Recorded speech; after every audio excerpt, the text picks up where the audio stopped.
This is an overview of chapter 8. Arjuna in this chapter inquires about the 6 terms or 6 things that Krishna used at the end of chapter 7. Brahman, Adhyatma, Karma, Adibhuta, Adidaiva and Adiyagya. So I mentioned in my previous audio, chapter 7 overview, that this will be explained, Adibhuta, Adidaiva and Adiyagya, and they are explained in the 8th chapter actually, not in the 7th chapter. I can see this now. In verses 1 to 4, Krishna answers Arjuna's questions. In this chapter, Krishna answers Arjuna's questions and discusses yoga principles and pure devotional service. And in verses 1 to 4, Krishna answers Arjuna's first 7 questions. In verses 5 to 9, Krishna answers Arjuna's 8th question about the destination of one who thinks of Krishna at the time of death. Now this is very important. So Krishna explains that one must always think of him, especially by chanting the holy name, along with performing active devotional service. So active devotional service is helping in the temple, helping the mission, doing devotional service at your home, preparing prasadam, offering prasadam, writing about Krishna, etc. Such practice helps one remember Krishna at the time of death and attain to his nature. So that means attain transcendental nature. Then in verse 9, Krishna explains some ways how to meditate on him. In verses 10 to 13, Yoga Mishra Bhakti is described.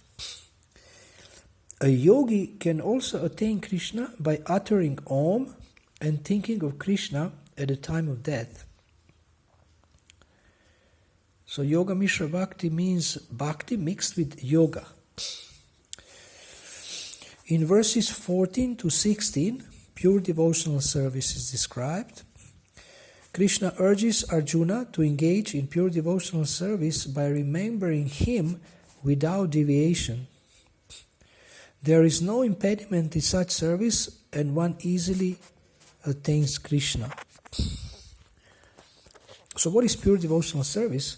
Pure devotional service is service that is devoid of desires to enjoy fruitive results and desires for impersonal liberation. Anya Bilashita Shunya Jnana Karmadi Anavritam. This is Srila Rupa Goswami's verse, and you can learn this verse later. Then in verses 17 to 22, there is a comparison between the material and spiritual worlds. So, the material world is miserable and temporary, and this is illustrated by the constant cycle of universal creation and destruction. So that means the universes are being periodically created and destroyed. And at that time, all the living entities enter the body of Mahavishnu, they enter the dormant state, so they fall into a deep sleep, and then at the new creation they get born again in different bodies. So by hearing this description, one gains detachment from this world. This is also important. We are attached to this world, to family, to material facilities, but slowly one can feel that we don't belong here.